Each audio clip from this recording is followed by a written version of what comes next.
As a homicide trial resumed on January 10th, an eyewitness to the crime said she heard men fighting before the victim was mortally wounded. Clifton Browne, 58, is charged with second-degree murder in connection to the deadly beating of 75-year-old Luther Brooks on the 1300 block of Kalmia Road, NW on September 27, 2021. Browne was the nephew of Brooks' landlord's close friend. The victim's neighbor, who witnessed the incident, said she was working from home in her second-floor home office on the day of the murder. She said she could see the backyard and back alley from where her desk was positioned.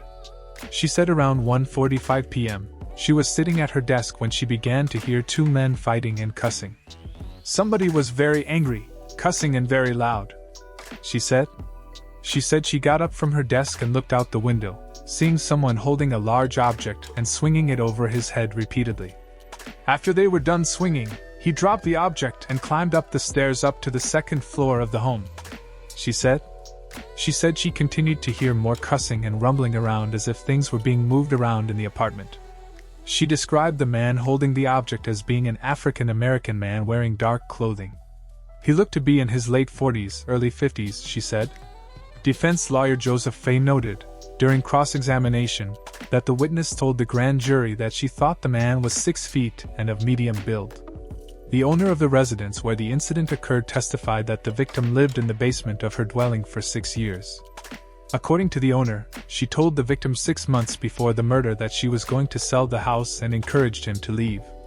She said she started asking around for contractors to undertake repairs and add various additions to the house during those 6 months. The witness said that, on the morning of the incident, she picked Browne up and spoke to him briefly about the many improvements she wanted made as well as how the downstairs tenant was taking his time leaving but should do so by the weekend. Browne informed her that he would speak to the victim, man to man.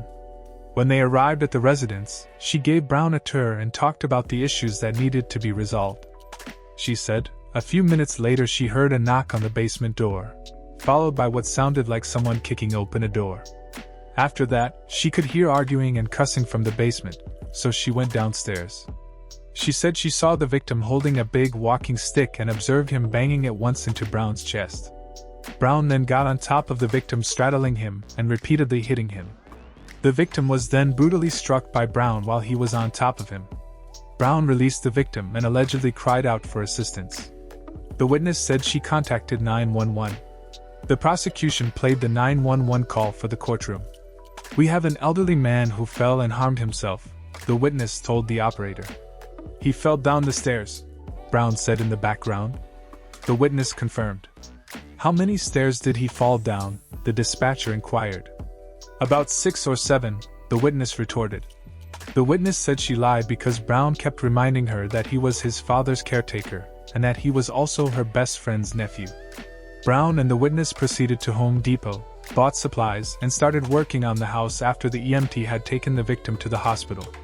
Brooks' relatives are currently suing the witness. The victim's son also testified that he visited his father in the intensive care unit at the hospital on the day of the incident.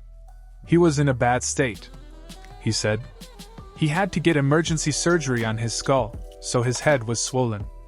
On October 8, 2021, he said the family made the determination to remove the victim's life support system. D.C. Superior Court Judge Marissa DeMayo scheduled the trial to resume on January 11.